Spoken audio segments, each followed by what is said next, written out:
productor musical y audiovisual, publicista y locutor comercial colombiano con más de 27 años de trayectoria en el ámbito musical y publicitario latinoamericano.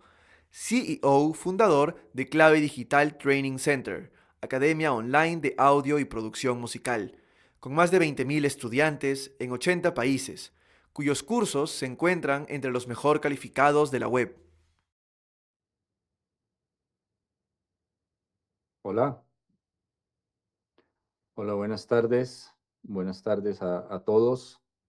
Quiero primero que todo agradecer a Ritmo Mercado Musical por esta invitación que han tenido la gentileza de tenerme en cuenta para este evento.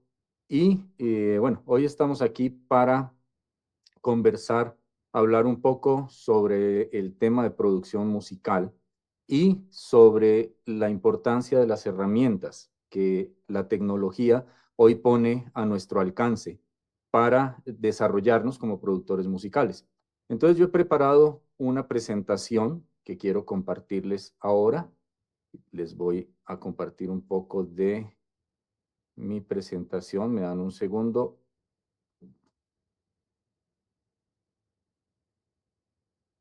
Ok, listo. Estimo que estamos viendo ya mi presentación. Me gustaría si los chicos que están moderando la reunión me pueden confirmar en el chat si estamos viendo correctamente mi presentación para que podamos dar inicio pues a esta charla. Perfecto, ya me confirman que todo ok. Entonces, pues vamos a comenzar, ¿ok?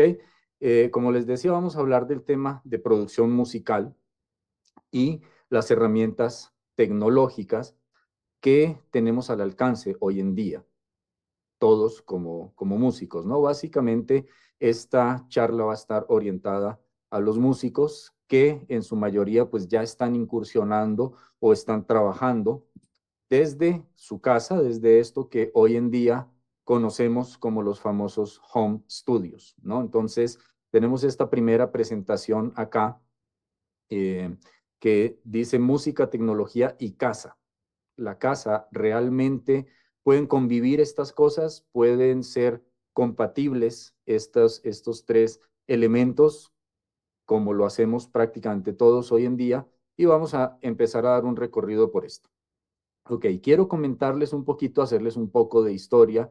En este estudio, en esta foto que ustedes pueden ver acá, es donde yo comencé en 1996, ya hace una buena cantidad de tiempo.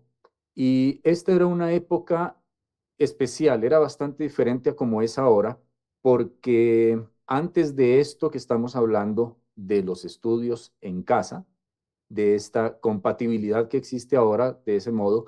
En este entonces, los estudios, si bien muchos funcionaban en casas o en locales que de pronto muchas veces no eran propiamente construidos para la finalidad, pero era un espacio en el que no había mucho campo para ser amateurs, ¿no?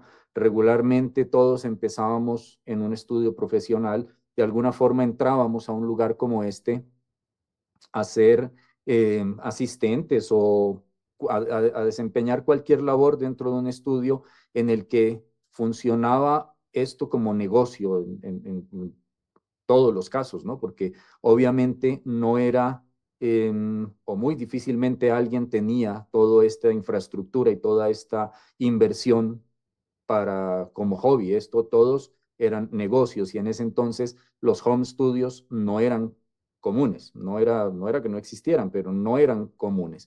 Entonces, en este sitio, como este estudio con una consola gigante y todas estas cosas que ustedes están viendo ahí, aparte de esto había una cantidad enorme de racks con montones de equipos adicionales. De esto pues he pasado yo a esto, que es el estudio en el que yo trabajo ahora, que es exactamente el sitio aquí donde estoy sentado. Entonces, ¿por qué elegí empezar por acá?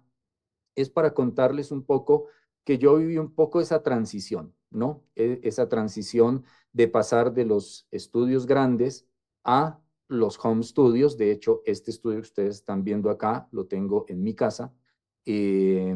lo que lo convierte en un home studio, ¿no? Porque básicamente, digamos que esto es en lo que consiste este asunto del home studio, es tener un estudio en la casa. Entonces, en medio de toda esa transición, quiero empezar a comentarles un poquito de historia, ¿ya? ¿Qué era lo que había en esa época? ¿Qué era lo que, cómo se trabajaba en ese entonces? Lo común, pues lo común eran estudios grandes o estudios gigantes, ¿no? Estudios pequeños no era como lo común porque no eran comerciales. Entonces, ¿qué se usaba? Regularmente era imprescindible una consola. La consola era el corazón del equipo, del estudio, perdón, digámoslo de este modo, ¿no? Era una consola, regularmente se trabajaba con grabadoras de cinta. En el estudio que les mostré ahora, en donde yo empecé, pues teníamos Pro Tools, pero era nuevo el tema del Pro Tools para ese entonces, ¿no? No era muy común, eran muy pocos los estudios que tenían Pro Tools y regularmente se trabajaba en cinta. Lo común en Latinoamérica eran, quise buscar estas imágenes que podemos ver acá en la diapositiva, porque las consolas, por ejemplo, esta era una consola Mackie 32.8 que eran súper comunes en Latinoamérica. Las grabadoras Alesis o las Tascam también eran bastante comunes. Los monitores estos Yamaha NS10 que eran casi que los encontrábamos en todos los estudios y aparte de eso debíamos tener un rack de efectos, ¿no? Un rack de por lo menos un delay, una reverberación, algunos compresores adicionales y de esta era la forma en la que se trabajaba. Y se usaba mucho, puse también estas esponjas acústicas que se ven acá, porque era como lo común, ¿no? Lo que se usaba más era bastante empírico la mayoría de los estudios en cuanto al acondicionamiento acústico y pues de alguna forma trabajábamos, eh, repito, de manera empírica, pero con un nivel de profesionalismo diferente a lo que vemos hoy en día, ¿no? Esto realmente, como vuelvo y repito, no era lo común porque no todo el mundo podía tener un estudio, principalmente por las inversiones que esto representaba, ¿no? Estos equipos que estamos viendo en la diapositiva, una consola, un par de monitores, un par de, por lo menos un par de grabadoras de estas de 8 tracks para poder tener 16 tracks y un rack de efectos y un micrófono o varios micrófonos. Estábamos hablando de inversiones que podían estar de los $15,000 para arriba. Esto es, era algo bastante común para esa época. Luego vinieron los famosos portaestudios, aunque ya existían, ¿no? Los portaestudios estos de cinta, como el que estamos viendo en la parte de abajo, que es un portaestudio de cassette. Y a pesar de que hay mucha gente que aún los recuerda con mucha nostalgia y dicen que con cintas especiales, las cintas de cromo, las cintas de metal, se podía grabar muy bien, la verdad es que a mi criterio no sonaban muy bien, la verdad no sonaban muy bien, pero luego surgieron los portaestudios digitales, como los que estamos viendo acá, ya de 24 y hasta de 32 pistas. Y este tipo de equipos fue lo que empezó de alguna manera a abrirle paso a los famosos home studios. Esto ya era tener un solo aparato de estos, que es mezclar una consola digital con una grabadora digital y con algunas herramientas de edición que estos aparatos los tenían, copy, paste, mover de tiempo, no eran muy versátiles, pero eran funcionales. Entonces, un solo aparato de estos ya nos estaba reemplazando toda una cantidad de cosas que lo que veíamos antes, por lo menos la consola y el rack de efectos, ya todo lo podíamos tener en un solo espacio. Así que los portaestudios abrieron la puerta bastante para lo que conocemos como home studio y que llega hasta este punto de este nuevo concepto. Este nuevo concepto que de alguna forma es bastante minimalista, como hoy en día que está muy en boga este tema del minimalismo. Y lo que se busca es que pueda de alguna forma ser funcional. Y es funcional un home studio en este esquema, por ejemplo, lo que estamos viendo en la foto, una computadora, un par de monitores, seguramente una interfase, un micrófono, y no es mucho, no es mucha la cantidad de equipos que se incorporan, ¿no? En este concepto, en este esquema. Em, el home studio, como lo dije hace un momento, puede ser muy diferente, ¿no? Puede ser pequeño, puede ser grande, pero hacia donde más nos lleva este criterio es a que es un estudio casero, es un estudio que está en casa, ¿ya? Pero no quiero que nos confundamos por esto de decir que es casero, que de pronto no pueda ser profesional, y hacia allá es hacia donde queremos avanzar en esta charla. Este tipo de estudios están más orientados hacia la parte de composición, de mezcla, masterización, edición, pero no mucho a la parte de la grabación, porque entre esas falencias que acabo de mencionar hace un momento, pues digamos que la parte más neurálgica, la debilidad más grande de un home studio en sí es la grabación. Entonces la pregunta aquí es, esto nos lleva a hacernos este cuestionamiento. ¿Realmente un home studio o los home studios sirven o no sirven? ¿Son útiles o no son útiles? O sea, ¿nos van a funcionar para un trabajo profesional o no? Entonces, vamos a hacer unas comparativas y vamos a empezar a ver una serie de ventajas y desventajas que nos puede presentar primero el home studio, los estudios pequeños, ¿no? Comencemos por las ventajas.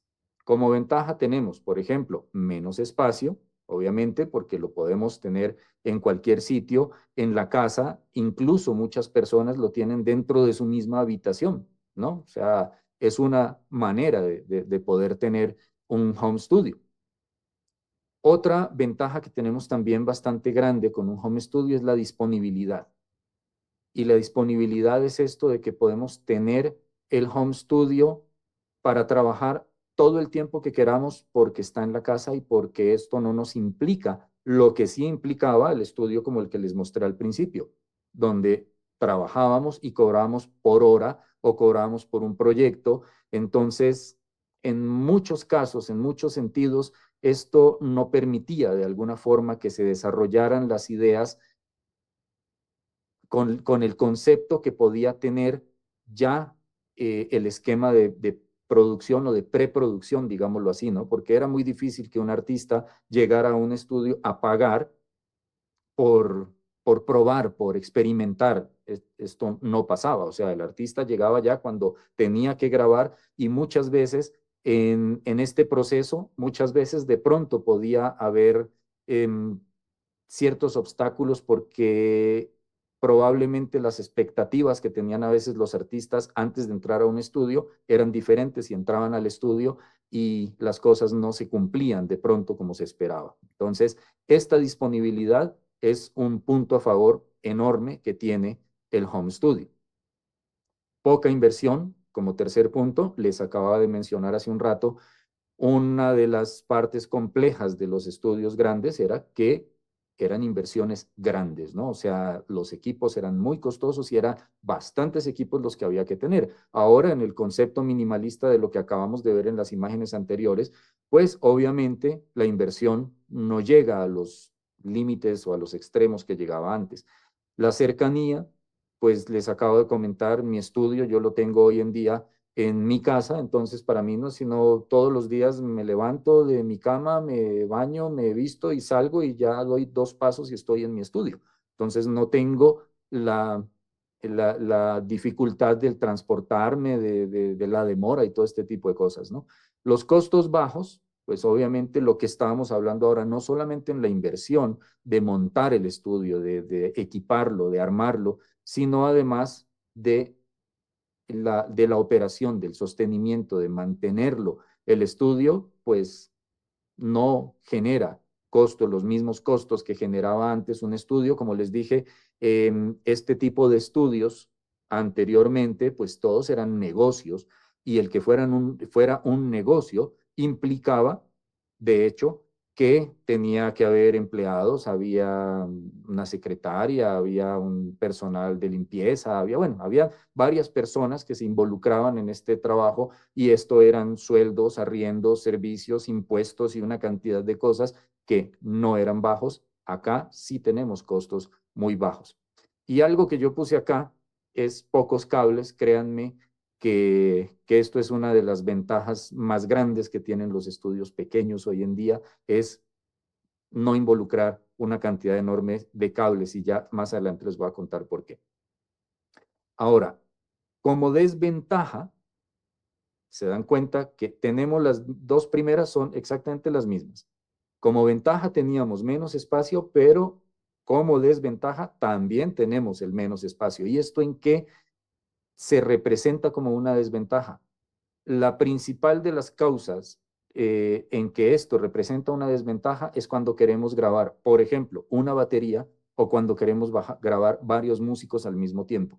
Esto en los estudios grandes no es un limitante, en los estudios pequeños sí. Entonces muchas veces este poco espacio que era una ventaja también se nos puede convertir en una desventaja. La disponibilidad también, porque cuando nosotros trabajamos con clientes, si el trabajo es para nosotros mismos, pues de pronto esto no aplica para el caso. Pero si trabajamos nosotros con clientes, esta disponibilidad a veces se puede convertir en un problema. Así como tengo la ventaja de poder disponer de mi estudio a la hora que yo quiera, también tengo la desventaja de que si mis clientes saben que mi estudio está en mi casa, entonces eso no hay tregua muchas veces porque saben que está ahí en la casa, entonces no tienen ningún reparo en llamarme a las 10, 11 de la noche o en fines de semana o en días festivos porque saben que el estudio está en mi casa. Entonces, esto tiene también sus puntos en contra, ¿no? Además de que trabajar en casa es realmente difícil en muchos sentidos porque la cotidianidad doméstica a veces no es muy compatible con la cotidianidad laboral y profesional. Entonces, esta disponibilidad, así como era ventaja, se nos puede convertir en una desventaja.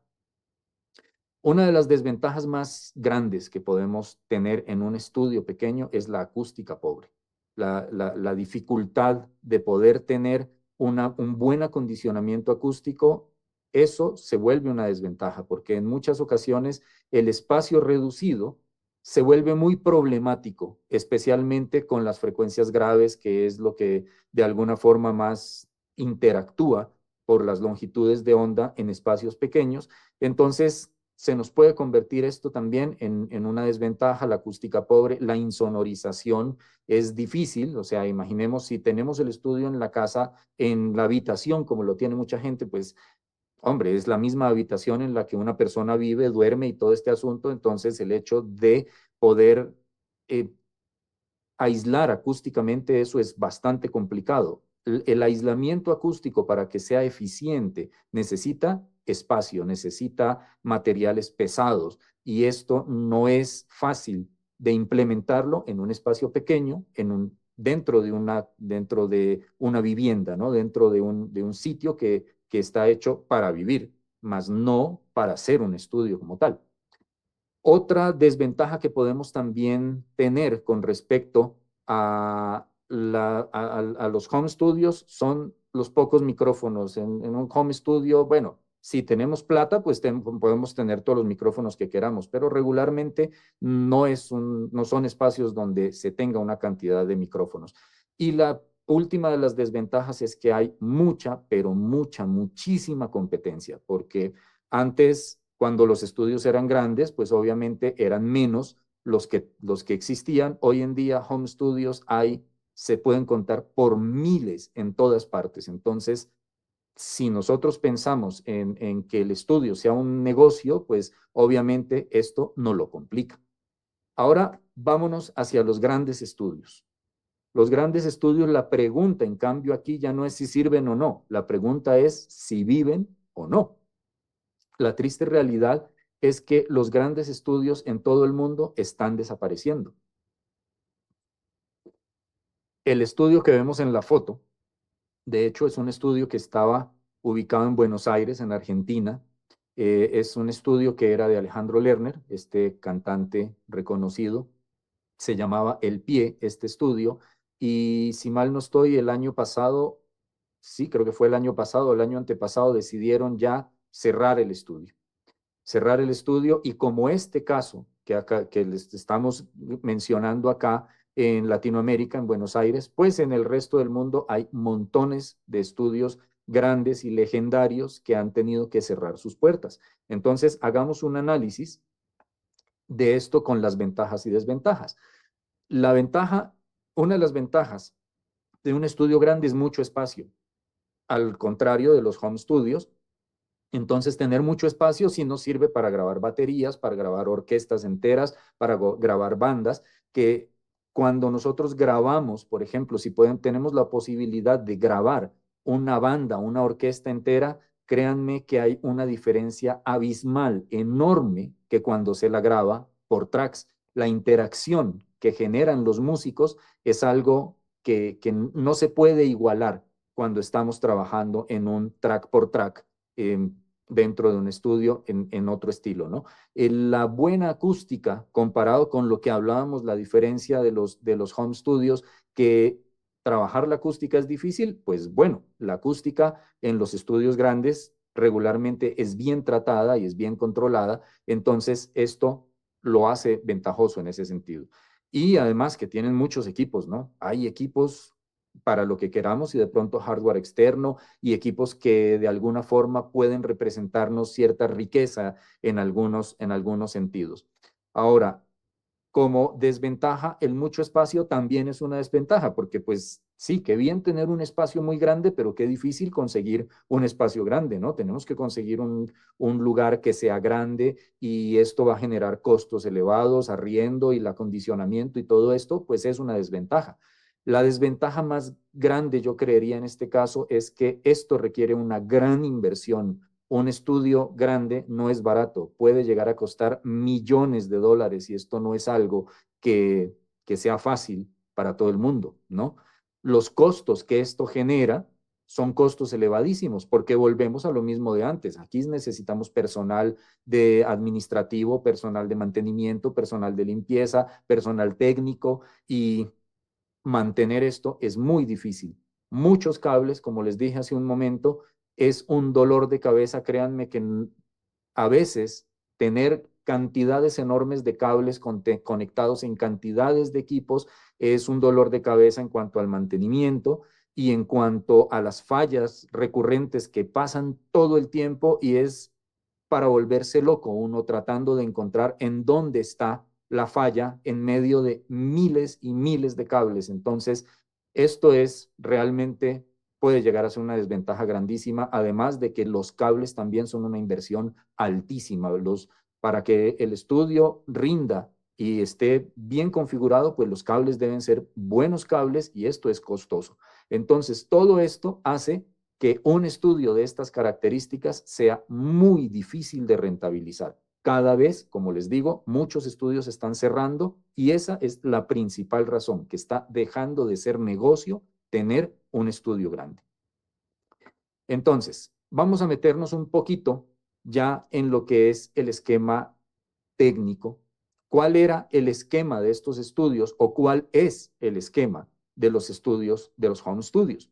Pues el esquema es muy simple, es capturar, rutear, procesar, meter en un soporte de grabación y de vuelta volver a procesar y volver a rutear para monitorear. Eso es todo el esquema de un estudio, sea grande, chiquito, home studio, profesional, esté en la casa, esté en un local o esté en donde sea. A la final es este el esquema, así sea que se trabaje solo dentro de una computadora. Y esto es algo que es importante empezarlo a tener en cuenta. Yo siempre que trabajo in the box, por ejemplo, cuando a mis alumnos siempre les digo, hay que entender el DAW, así sea in the box, hay que entenderlo como un estudio de grabación. Así que cada ruteo que yo haga dentro de mi mismo DAW, para mí es como si yo estuviera tirando un cable de una salida a una entrada, de una entrada a una salida. Así es como esto funciona y por más vueltas que nos demos en una cantidad de procesos distintos, pues simple y llanamente en esto se resume absolutamente todo que funciona de la misma forma.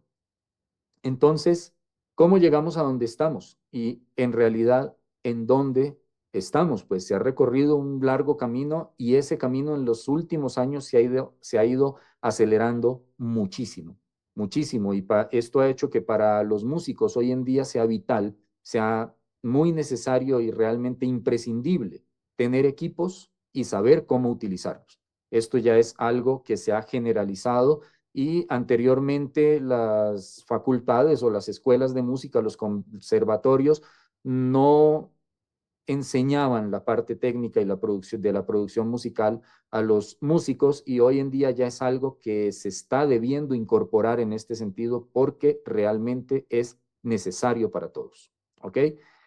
¿Qué posibilidades nos da esto que estamos hablando hasta el momento? Entonces, la posibilidad que nos da esto es que ya no necesitamos estos estudios gigantescos para poder trabajar porque se ha democratizado la tecnología a tal punto que un home studio está al alcance de todos, absolutamente de todos o de una gran mayoría, digamos, porque realmente créanme que yo tengo alumnos en mis cursos virtuales en muchos países y conozco casos de estudiantes que sin importar que sean de pronto muy bajos recursos, son personas que han logrado tener el modo de comprar el equipo básico necesario, por lo menos, para poder trabajar.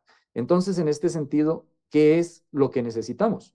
¿Qué es lo que necesito? Bueno, tenemos siempre la tendencia a querer y a anhelar mucho equipo, pero realmente la verdad es que hoy en día con un equipo básico se puede trabajar, como lo que estamos viendo en esta imagen que encontré, me pareció espectacular porque nos muestra exactamente lo básico y lo mínimo necesario, que es una computadora, una interfase, un par de monitores o unos audífonos que pueden ser una cosa o la otra o las dos cosas, un micrófono y con eso tenemos armado el estudio y un controlador MIDI que nos viene mejor por versatilidad y por comodidad, pero que de alguna forma no es tampoco 100% necesario. De hecho, hoy en día casi todos los secuenciadores que traen los DAWs pues nos permiten tener un teclado en el mismo teclado de la computadora, tener un teclado con una escala cromática, ¿no?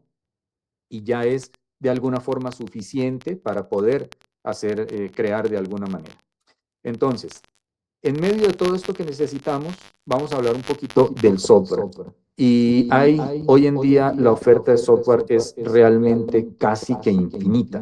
En cuanto a DAWs, el Digital Audio Workstation, que es el software, el programa con el que trabajamos, tenemos los que vemos los logotipos aquí en esta diapositiva, Pro Tools, Logic, Cubase, Ableton Live, Studio One, FL, Digital Performer, Bitwig, y bueno, ahí nos faltan más, está Harrison, está Reaper, está, bueno, una cantidad enorme de DAWs que están al alcance de todo el mundo porque no son caros, no son costosos. Los que son originales realmente hoy en día ya no tienen los costos que tenían antes. Puede parecernos hoy en día muy costoso pagar $30 mensuales por Pro Tools o comprar un Studio One en $350 o un Logic en 300 o un Digital Performer lo mismo. Pero créanme que esto antes era mucho más costoso, muchísimo, muchísimo más costoso que esto. Así que hoy en día ese precio por el que podemos conseguir un DAW no es ni la sombra de lo que costaba antes. Y en lo que respecta a plugins, ni se diga, hay una oferta impresionantemente grande. Aquí tenemos algunas marcas, Eventide Acústica, Soundtoys, Ica Multimedia, Isotope Waves, Slate Digital, FabFilter, Universal Audio, Arturia, pero esto es apenas una pequeñísima parte de toda la oferta tan gigantesca que existe hoy en día para lo que es los plugins, ¿no? Entonces, esta infinidad de marcas ha hecho que se mueva casi todo hacia una computadora. Incluso hay muchos productores, ingenieros muy reconocidos a nivel mundial que dicen que el audio está pasando por su mejor momento, precisamente por esta infinidad de herramientas que podemos encontrar hoy en día. En cuanto a hardware, bueno, en cuanto a hardware, digamos que la parte más importante es la interfase. Y la interfase, he puesto yo aquí algunos ejemplos de varias marcas que son interfaces pequeñas, las más habituales dentro de un home studio, ¿no? Uno o dos canales de grabación y básicamente eso es lo que se tiene casi en todos los home studios. Y hay una particularidad que a mí me llama mucho la atención, de hecho, es que hay marcas como las que vemos aquí, entre ellas Solid State Logic y Universal Audio, que son marcas que toda la vida las hemos conocido por ser, tener productos muy finos, muy costosos, y hoy en día están fabricando interfaces para esto, para los estudios pequeñitos, ¿no? Entonces, esto es un síntoma que nos deja ver clarísimamente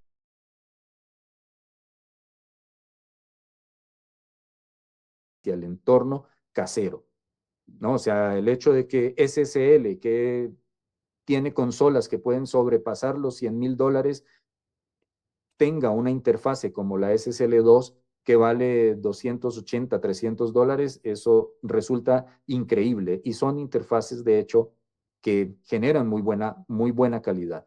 Hay que tener en cuenta en este sentido, cuando nosotros hablamos de la calidad de las interfaces, pues los convertidores que incorporan las interfaces en realidad son muy importantes y de hecho, pues obviamente no puedo negar que convertidores en interfaces de alta gama, de muy alta calidad, sí tienen un sonido más limpio que los convertidores de pronto de interfaces de una gama inferior, de gamas inferiores o de gama casera, digámoslo de este modo, pero básicamente, a mi criterio profesional y técnico, la diferencia en la calidad de una interfase no está ahí, sino en los preamplificadores. A mí me parece que los preamplificadores de una interfase es lo que más le va a dar la riqueza o no a la calidad del audio que se pueda capturar con este tipo de equipamientos.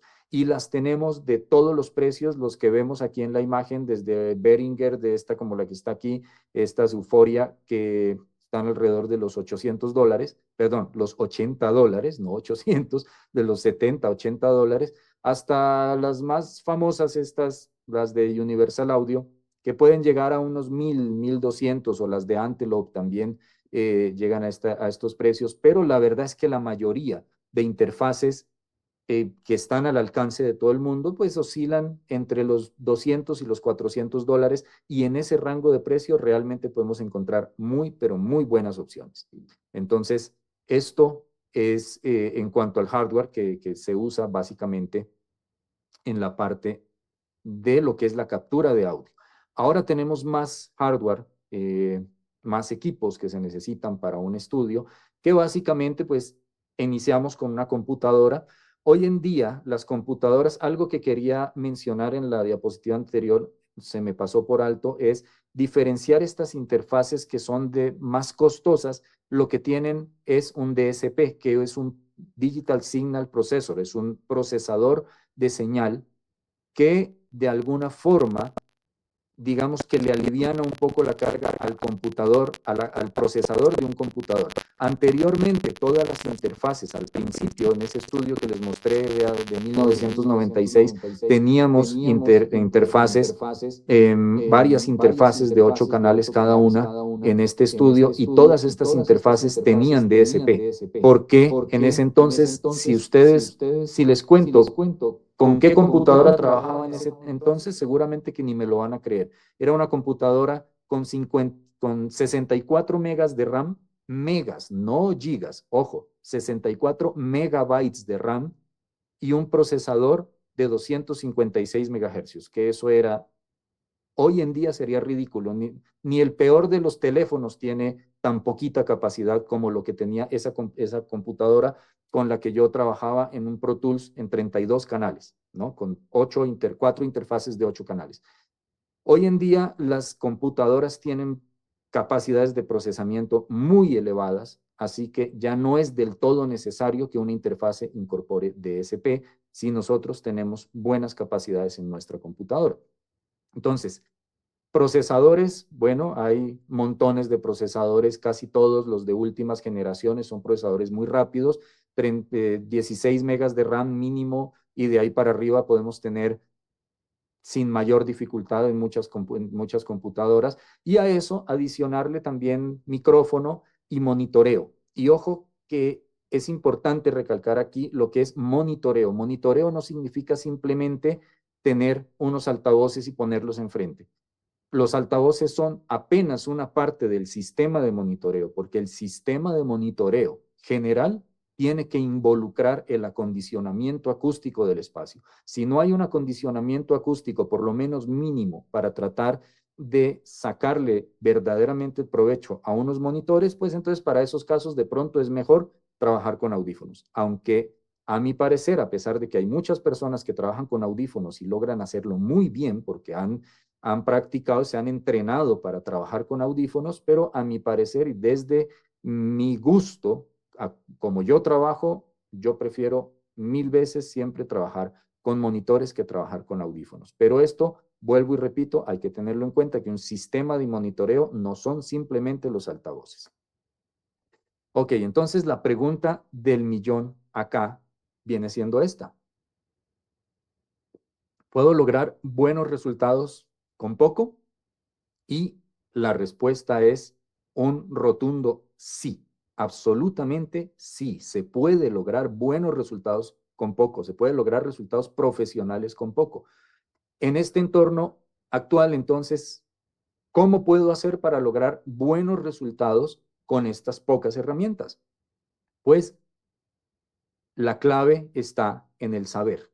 Hay que saber usar las cosas. Entonces, vamos a dar un pequeño recorrido sobre qué debemos saber para no ser amateurs, ¿ya? Por eso puse acá, qué saber para no ser amateur. ¿Qué es lo más importante? Como dije, saber marca la diferencia y lo mínimo básico, lo mínimo básico para poder nosotros entender y aprovechar realmente las herramientas que la tecnología nos pone a nuestro alcance y lograr este trabajo de calidad profesional, pues es tener conocimientos por lo menos básicos de sonido, de acústica y de audio. Obviamente, aparte de los conocimientos musicales, ¿no? Acá estamos hablando de la parte tecnológica del audio como tal. Aparte de los conocimientos musicales, pues todo músico hoy en día debe tener conocimientos por lo menos generales en sonido, acústica y audio.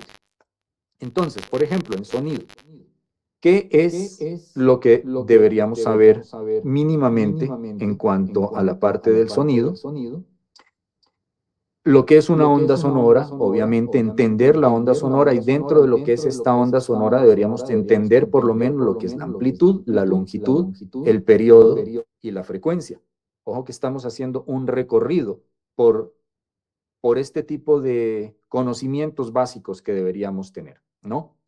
Y aparte de esto, de la onda sonora, es importantísimo, muy importante entender conceptos como una envolvente, la altura, el timbre y los espectros, especialmente la envolvente y el timbre. Créanme que entender lo que es el timbre, el sonido tiene las 4 cualidades que se le suelen atribuir: altura, timbre, intensidad y duración. Intensidad y duración no los puse acá porque son un poco lógicos de entender, pero el timbre es la característica más compleja que tiene el sonido porque incorpora los espectros armónicos y sus envolventes, que es lo que dan la característica de un timbre. Y si nosotros tenemos claro esto, créanme que vamos a poder entender muchas cosas, muchísimas cosas que vamos a encontrar después. En cuanto a la acústica, es importantísimo siempre tener en cuenta que el sonido interacciona, las ondas sonoras interactúan entre sí, ¿no? Y la interacción de estas ondas sonoras entre sí y con el entorno van a generar fenómenos que debemos entender nosotros para poder también trabajar con las herramientas de audio. Entonces, la interacción, como les dije, puede ser con el recinto o puede ser entre sí, entre las mismas ondas sonoras. Entonces, en la interacción con el recinto es importantísimo conocer sobre lo que son las reflexiones,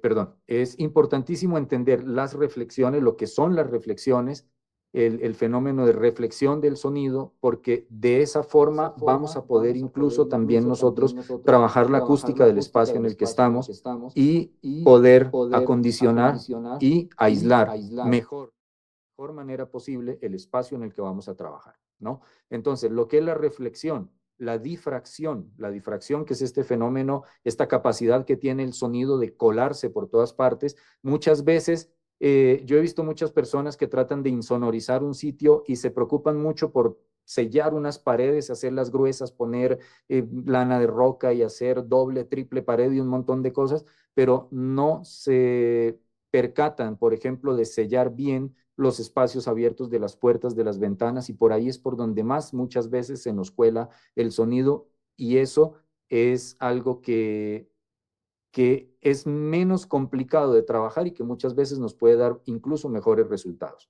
Entonces, este tipo de cositas, dense cuenta que son detalles súper chiquitos que pueden ayudarnos mucho en nuestro trabajo.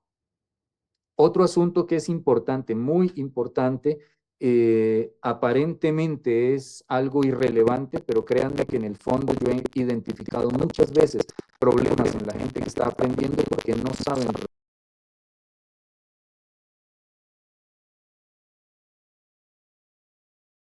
Deberíamos tener absolutamente claros, especialmente en la reverberación, las reflexiones tempranas, las reflexiones tardías, el campo sonoro directo, el campo sonoro reverberante. Esto nos va a ayudar en cantidades enormes al momento de grabar, al momento de mezclar, al momento bueno, especialmente en la grabación y en la mezcla, nos va a ayudar mucho entender el fenómeno de la reverberación. Ahora, en cuanto a las ondas, a la interacción entre ondas, la parte más llena de mitos y más llena de una cantidad de creencias, de pronto a veces no no tan lógicas ni tan sensatas, es este asunto de las fases. Es un poco complejo en determinados momentos, pero no es algo que realmente sea muy, pero muy difícil de entender. Realmente entender este tema de las fases es algo que si por lo menos lo manejamos de una manera medianamente avanzada, digamos, o básica, pues nos va a mejorar mucho la forma en la que nosotros podemos trabajar. Y en base a las fases, entender estos dos fenómenos, el filtro peine y el batimento o el batido de frecuencias. El filtro peine nos va a funcionar muy bien, por ejemplo, para las personas que tocan en vivo, entender qué es lo que pasa con el filtro peine es algo importantísimo para poder mejorar la forma en la que monitoreamos, por ejemplo, cuando estamos encima de un escenario y el monitoreo no es el mejor, no es lo que esperamos. Créanme que muchas veces son las interacciones acústicas las que nos ponen estos problemas, y cuando nosotros lo entendemos, entonces si entendemos el problema, lo podemos identificar, y si lo podemos identificar, pues lo vamos a poder resolver de mejor. Y el batido de frecuencias es algo que tiene mucho que ver con las consonancias y las disonancias entre sonidos, y obviamente esto también nos va a servir mucho al momento de componer y de mezclar y de una cantidad de cosas.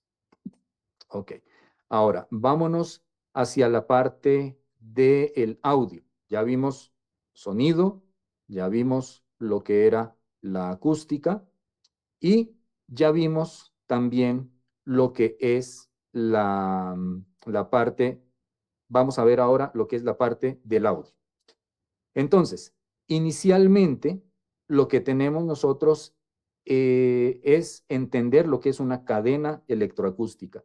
¿Y qué, básicamente, qué es una cadena electroacústica? Es este gráfico que estamos viendo acá, que es tan simple, que es convertir sonido en audio para después volverlo a convertir en sonido. Porque a veces de pronto podemos tener la confusión de que sonido y audio son como la misma cosa, pero no, no son lo mismo. Sonido es el fenómeno físico, es lo que suena en el aire, lo que nuestros oídos perciben como sonido, y el audio es en sí este sonido convertido en impulsos eléctricos que pueden ser analógicos o digitales, y es esta señal que viaja por dentro de una cadena electroacústica, ¿no?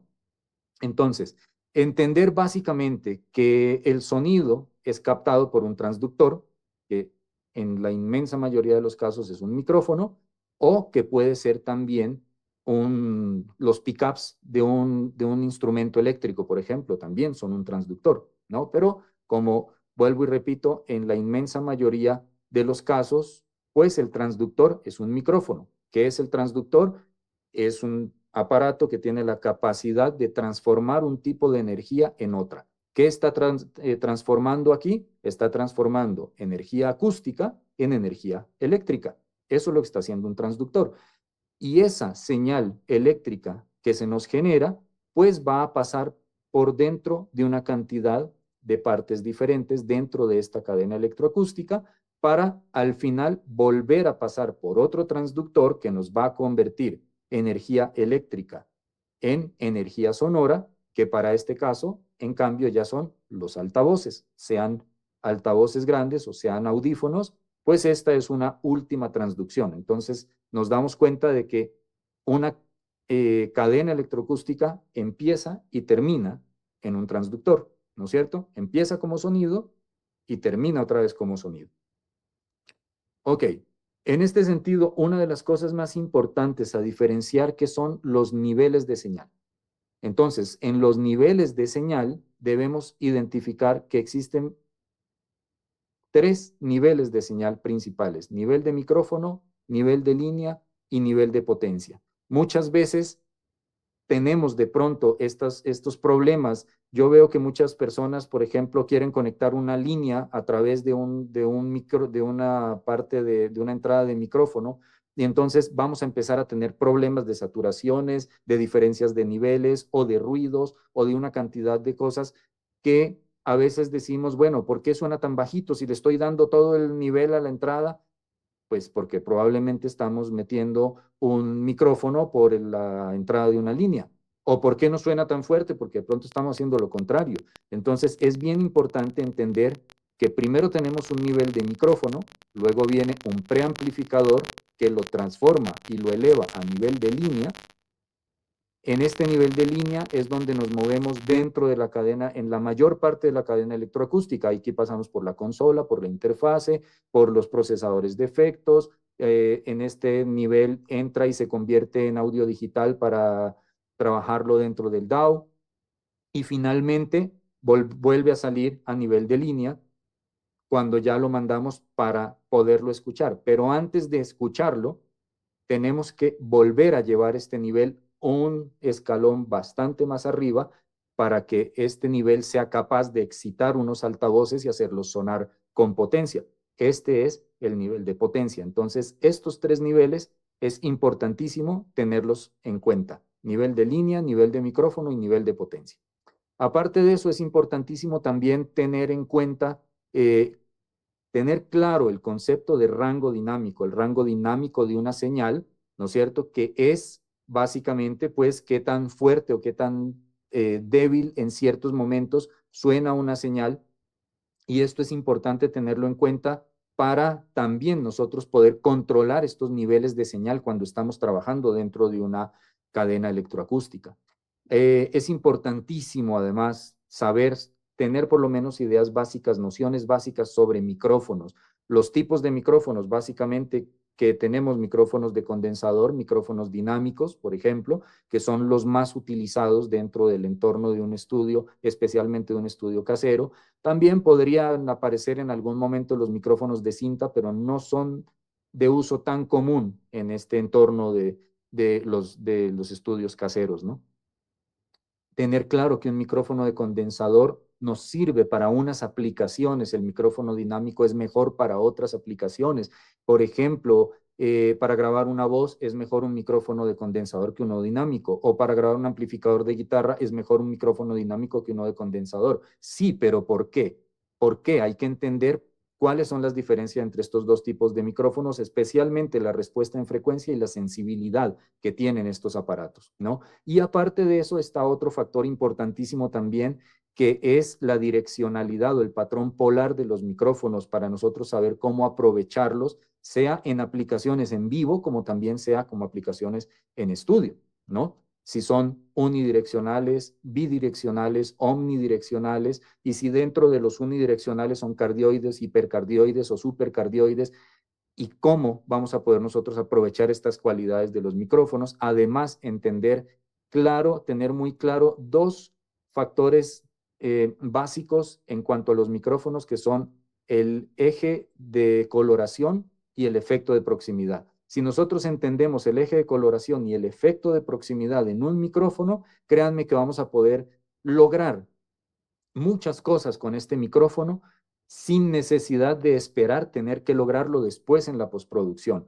Entonces, esto es una parte importantísima, pero súper importante, porque así sea que en un home studio tengamos un solo micrófono y, como dije al principio, no tenemos mucho espacio, no tenemos una cantidad de micrófonos, pero podemos este mismo micrófono acercarlo, alejarlo, girarlo, ponerlo en diferentes posiciones, ubicar diferentes espacios en donde pueda utilizarlo para de esa manera lograr conseguir yo la mejor toma posible, para que en el momento de mezclarla tenga yo que procesarla lo menos posible y lograr de esa manera aportar de verdad a lo que es ya el producto final que voy a obtener en mi trabajo, ¿no? Por eso yo siempre digo, desde que ponemos el primer micrófono, debemos estar siempre con la mira puesta en el producto final, ¿ok? Procesadores, también es importante conocer los procesadores, conocer qué hace un ecualizador, cómo funciona, para qué sirve, qué es lo que está afectando. Nos está afectando la amplitud, nos está afectando el periodo, la frecuencia, la longitud de onda. Bueno, este tipo de cosas son importantísimas. Un ecualizador es un procesador de frecuencia, pero también puede ser un procesador de dinámica, y ojo, sin necesidad de pensar que sea un ecualizador dinámico. Así como, por ejemplo, los compresores son procesadores de rango dinámico, pero también actúan sobre el eje temporal, así que también pueden ser procesadores que tienen cierta incidencia sobre la frecuencia. Y adicionalmente a esto, las reverberaciones, los delays, las saturaciones, los excitadores armónicos, todo este tipo de procesadores es importante conocerlos y saber de cómo funcionan para poderlos utilizar de la mejor manera posible. Y finalmente, en cuanto a técnicas, es importante conocer técnicas de grabación. Hay muchas técnicas de microfoneo que sean básicamente, principalmente cuando usamos más de un micrófono o dos micrófonos, digamos, en la mayoría de los casos, pues hay técnicas de microfoneo que nos van a servir para conseguir diferentes coloraciones, diferentes matices en la forma de grabar los elementos que nosotros estamos grabando, ¿no? Entonces es bastante importante, como reitero, los micrófonos y las técnicas de microfoneo. Adicionalmente a esto tenemos también técnicas de edición, mezcla y masterización. La parte de mezcla es importantísima. Hay miles de técnicas de mezcla y no necesariamente hay que pensar en que lo que vemos en un tutorial o lo que leímos en una revista o en un libro es lo que nos va a funcionar a nosotros. Hay muchas técnicas, lo importante es entenderlas realmente y de esa forma poder discernir cómo aplicarlas a nuestro trabajo, así sean esas mismas técnicas, o teniendo la habilidad y el conocimiento suficiente, podemos también nosotros desarrollar nuestras propias técnicas de mezcla, que es algo más interesante, porque pues es lo que le va a dar una impronta, ¿no?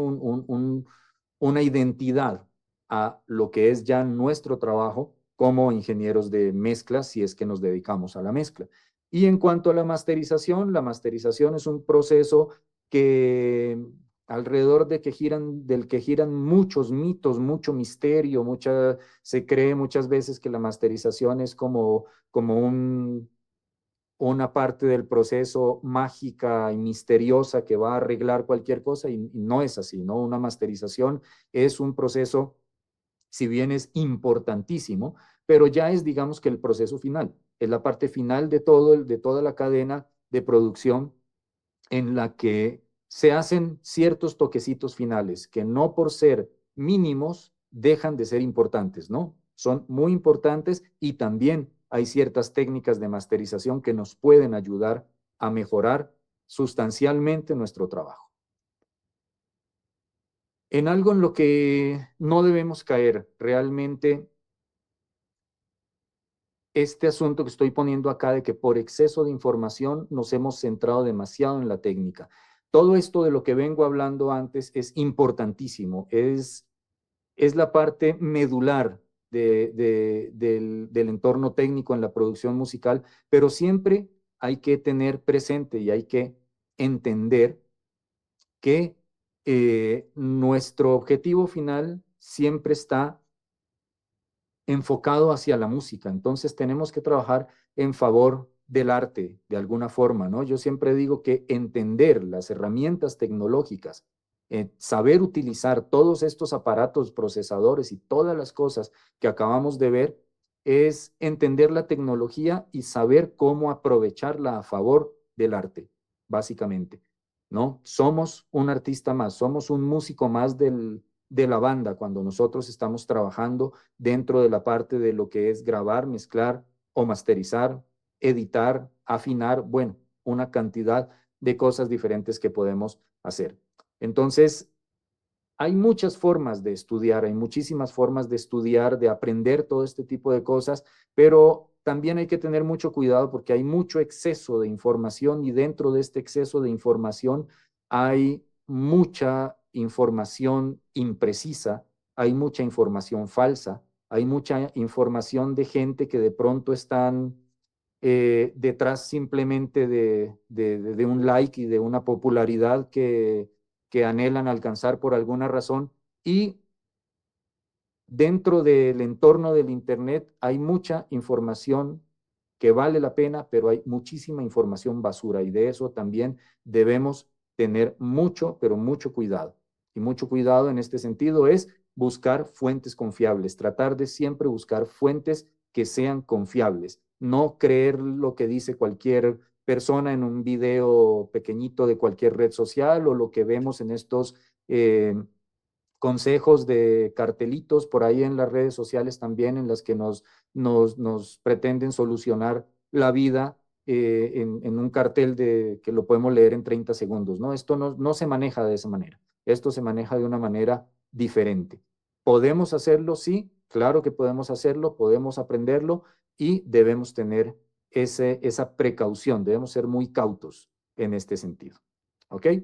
Entonces, finalmente, eh,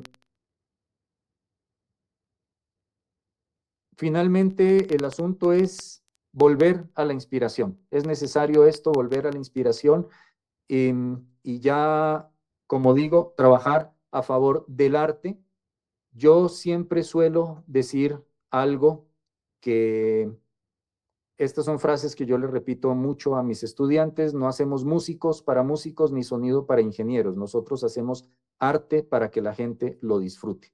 Y la frase con la que yo siempre cierro todas mis charlas y repito una y mil veces, se lo repito a todo el mundo, si suena bien, todo vale. Así que es simplemente cuestión de aprender cómo hacer las cosas de la mejor manera para tratar de obtener los mejores resultados. Lastimosamente el tiempo que hemos tenido ha sido corto, he tratado de condensar de la mejor manera posible toda la información que les acabo de transmitir en este momento, así que nada, espero que haya sido de mucha utilidad para ustedes. Muchas gracias por haber estado presentes en esta charla, muchas gracias a la gente de Ritmo Mercado Musical, así que hasta aquí llega nuestra charla. No sé si me confirman en el chat si tenemos algún espacio adicional para alguna pregunta o algo así, o cerramos acá. Ya estamos con palabras, Ricardo, pero gracias por haber compartido con nosotros todo tu conocimiento y todos tus consejos. Por ahí, si hay algunas preguntas que las vamos a estar alcanzando para que luego las podamos ver por algún mensaje a toda la comunidad. ¿Ok? Ok, perfecto. Sí, sí, sí, claro.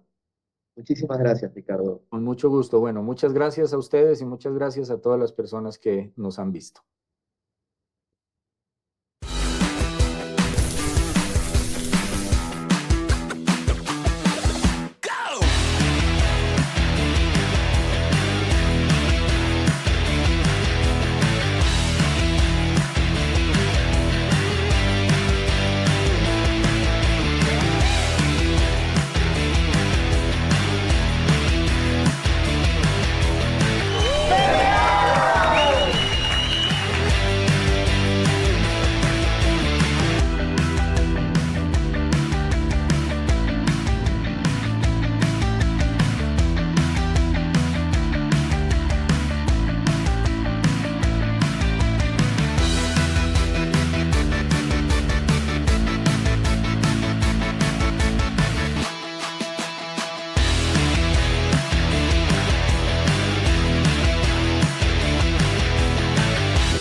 que más me gusta de PMA es que al ser un grupo pequeño, el docente puede dedicar tiempo a cada uno de nosotros de una manera más personalizada. Sus profesores cuentan con mucho nivel, tienen proyectos musicales importantes y cuentan con la vocación para enseñar.